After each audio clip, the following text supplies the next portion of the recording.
following story is from the standpoint of me, Gramsci, your favorite goblin bard. The other three, you got a halfling male paladin, Tarek the Dawnhaired, or how you say his name. You got a tabaxi male ranger, Galio, I'm not even gonna try to pronounce his last name. And then finally you got elf female druid, Ashlad, Ash for short, we just, cause I can't say her name, so that's how it's gonna be.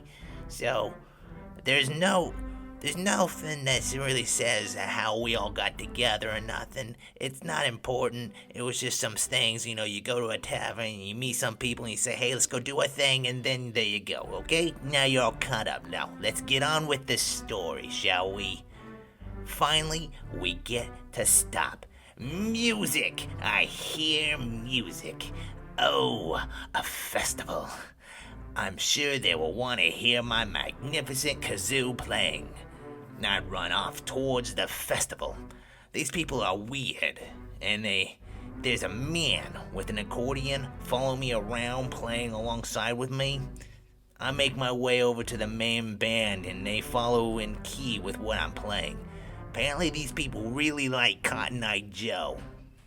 I scan the crowd and see Tarek sitting at the table stuffing his dumb face. Ash, that hippie of course, drinking and talking to goats. Now, where's that cat? I scan to see him wandering off down a path lit with colored torches. Wow, look, shiny lights. Idiot. At this point I've grown tired of playing music. Bow to the crowd and they applaud my kazoo playing and make my exit off stage. I grab some food and stick with Tarek, who's now smoking a cigar. Kilo comes back, a little frazzled. He says there's a man down the path in front of an old house. Man said that if we figure out the secret of the house, we win a prize. The man implied that the house may be haunted. Of course, the goody-two-shoe paladin wants to go in. Roar, undead. Stupid. I'm okay with the haunted house. Probably it's fun. At this point, Ash is drunk and we easily talk her into coming along. We went down the trail. Kilo once again enamored by the flickering lights. Another weird guy near this old house was asking if one gold coin to participate in going through. But if we find the secret of the house, we win a prize. Tarek laughed at him for wanting a gold coin. Well, he laughed up at him. Yeah, short. The man, phase said we could participate for free. Odd. I told him if it was fun, I'd toss him a gold coin if we got out, which he weirdly agreed. Oddly, everyone we spoke to sounded like the same person, like the same accent. Weird. Once inside, the doors slammed behind us and wouldn't budge, so we started exploring. A shiny shield with a windmill in it on the room. The next room, a shiny sword with a windmill on the hilt. I urged Kilo to let me climb up on him so I can get to the sword, and Constable Tarek was not pleased, telling me we weren't stealing from the house. I explained it's not stealing from the house while we're in the house.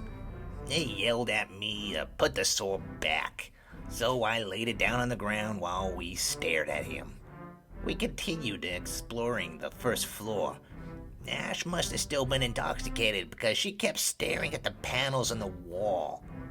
At this point, she became stuck behind the curtains. One room had 2 cabinets, and one of them was locked. Kilo searched the unlocked cabinet and found a deck of cards. I showed him the most amazing trick and pocketed the cards when Tarek wasn't looking. Can't steal, blah, blah, blah, blah. Once Tarek left the room, I jammed my dagger into the lock on the other cabinet and it was able to break it. 3 crossbows with windmill designs on them. I replaced the hand crossbow of my old raggedy one. Oh yeah, a top hat. I found a top hat. I put the top hat over my hat. Bowed to Ash as a nobleman would. And a pipe. found a pipe. Well, Tarek found it, but he was too more to take it. Gross. Now I have a noble top hat and a pipe. I'm one sophisticated goblin. The second floor was pretty stupid. Pictures of people, wolves, kids, blah blah blah. There was one thing Kilo found, this elf locked in a secret room with a skeleton. Tarek asked the elf, "Where did you come from?" I chimed in, "Where did you go? Where did you come from, Cotton Eye Joe?" No one else sang along. Losers. But this new person, Cassie, is an idiot and got trapped in a room. He tries to explain what's going on. Useless. I ran in the room we had trapped in and grabbed the skeleton's head. We need to work my ventriloquism. Steve, I named the skeleton head Steve, continued with the group in the next floor. The floor was also boring. I cast a minor illusion and appeared as an apparition in front of Tarek. Alas, it didn't have the effect I hoped for. This whole time, room to room, floor to floor, Ash is drinking. When Tarek is not looking, we put stuff in our pouches and backpacks. She's good people. Well, good elves. Elves, I don't know. We both entered a room after Tarek has left. You know, so he doesn't want us to steal. Yuck. We come to an interesting bedroom with a lion-skin rug on the floor. The next floor is dirty, like cobwebs. Dusty, dirty. It was so dirty the guy describing it kept getting tongue-tied. There was a black suit of armor standing right on top of the stairs. Steve and I went to examine it. I knocked on its shin and asked if anyone was home. Damn thing punched me. Hit me so hard I fell over the balcony. Steve, poor Steve, didn't survive the hit. Oh well. Under my expert combat tutelage, the group dispatched our assailant. Oddly, no one was in the armor. Tarek came over and touched me in order to help me with my battle wounds. Stranger danger! We came to an interesting room, with a lion-skin rug on the floor. I ran to curl up in it, and Kilo told me that was insensitive. I asked if it was a cousin of his. Ha! I found a closet in the hallway of this floor. Cleaning supplies, dusty old broom, but a shiny lockbox. Not making the same mistake I did with the black armor thing, I grabbed the broom to check to see if the lockbox was a trap. Then, blackness. I woke up with the druid chanting some words and then began feeling better. They said the broom attacked me. You mean I was attacked with a broom? No. The broom attacked me? I found that damn broom, broken in half, and threw it downstairs with Steve. More exploration leads to an odd room. A single crib covered in black cloth was what must have been a nursery. Flashbacks of that armor, then the broom. I wasn't taking any chances. I knocked my bolt in my hand crossbow and shot the crib. It started rocking. Tipped over and a bundle of blankets rolled out. Blankets unrolled into nothingness. The house seemed to shake, and then a horrifying screech. What could only be described as a wraith appeared. Must have been a bundle of Joy's mom. The fight ensued, and the wrath attacked Cassie first. The attack seemed to age Cassie 100 years. The other party members struck out with the wraith with their blades, but it didn't seem to frazzle her. Her? Yeah, her. My quick thinking saved us all. I cast illusion and it made it sound like a baby was crying in the nursery and the dumb wraith mom fell for it. She was so distracted I told everyone to run and made my way up a secret set of stairs we had found before someone, not sure who, angered Wrath Mom. Unsure what took them so long, but they finally made it up behind me, their savior. Oddly, they appeared to have bite marks and scratches all over them. Oh well. Both Kilo and Ash seem to be coming unraveled. Cassie is now moving like an old man, and Tarek is smoking another cigar. There's some guys who are gonna stunt his growth. Stupid. My excellent intuition brought us to another room with two skeletons. Looks like kids.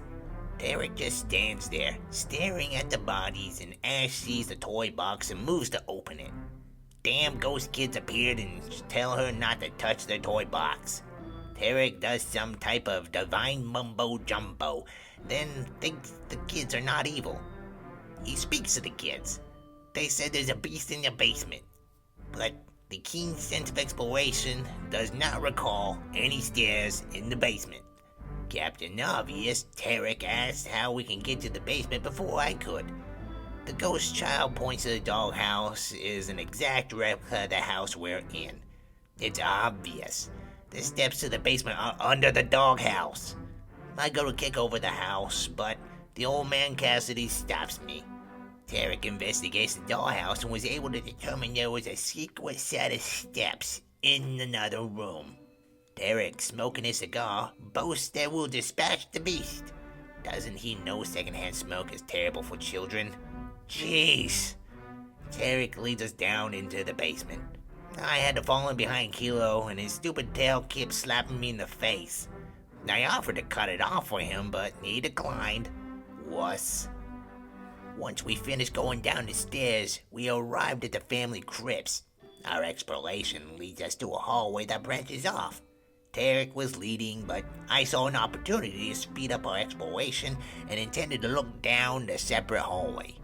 Blackness. I wake up to a familiar chant from the druid. I feel holes in my body close. I was informed that I fell into a spike trap, which is impossible because my keen sense wouldn't have been caught off guard.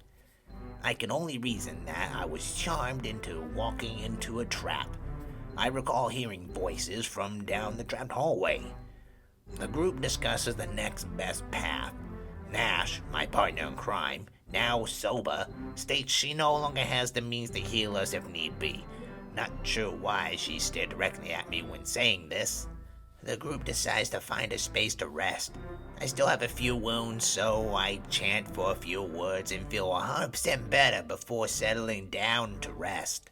And that's how I, Grimsky, the Bard, saved everyone from fates worse than death in a spooky house.